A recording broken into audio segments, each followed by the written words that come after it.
శుభోదయం. Global బెతేనియా Calvary ministry తరపున ఈ ఉదయకాల సమయంలో మరొకసారి మీ అందరితో కూడా కలుసుకొని దేవుని యొక్క మాటలు ధ్యానించడానికి దేవుడు నాకు ఇచ్చిన మధురమైన అవకాశాన్ని బట్టి దేవునికి ప్రత్యేకమైన వందనాలు తెలియజేస్తున్నాను. ఈరోజు కూడా పరిశుద్ధమైన వేద గ్రంథంలో నుండి మరొక చక్కటి మాటను చదువుకుందాం. అపోస్తలుల కార్యములు 19వ అధ్యాయము 6వ వచనాన్ని నేను చదువుతున్నాను. దయచేసి గమనించండి. అపోస్తలుల కార్యములు 19వ అధ్యాయము 6వ వచనము. తరువాత పౌలు వారి మీద చేతులుంచగా పరిశుద్ధాత్మ వారి మీదకి వచ్చెను. అప్పుడు వారు భాషలతో మాట్లాడుటకును ప్రవచించుటకును మొదలుపెట్టిరి. దేవునికి స్తోత్రం కలుగునుగాక.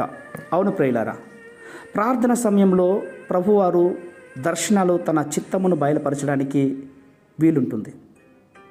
ఒక సందర్భాన్ని గుర్తు చేస్తాను. కొర్నేలు అన్నటువంటి భక్తుడు కైసర్లో ప్రార్థిస్తున్నాడు. అప్పుడు ప్రభు యొక్క దర్శనం వారికి వచ్చింది. ఆ దర్శనంలో దేవదూత దిగివచ్చి కొర్నేలి అనే పేరు చెప్పి పిలిచాడు. నీవు యేషకు మనుష్యులను పంపి పేతురను మారు పేరు గల సీమోనును పిలిపించుకో. అతడు సముద్రపు యొక్క ధరిలో ఉన్నటువంటి వాడు.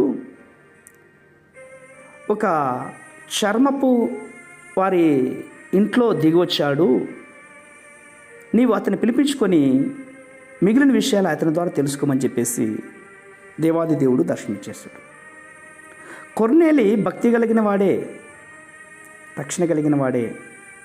ఆత్మ వరములను గురించి అతనికి ఏమీ తెలియదు. అందుచేత దేవుడు అతని భక్తిని చూసి ప్రార్థన విని దర్శనమిచ్చే దానికోసమే ఇష్టపడ్డాడు. ప్రార్థన సమయాల్లో ప్రభువు వారు చాలామందితో మాట్లాడతాడు, తన చిత్తాన్ని బయలుపరుస్తాడు. అది ఆశించిన వారికి చక్కగా బయలుపరుస్తాడండి. కొంతమంది 5 నిమిషాల ప్రార్థనలో 5 గంటల సేపు కూడా నిద్రపోతూ 5,000 దర్శనాలు కనేవారు కూడా ఉన్నారు.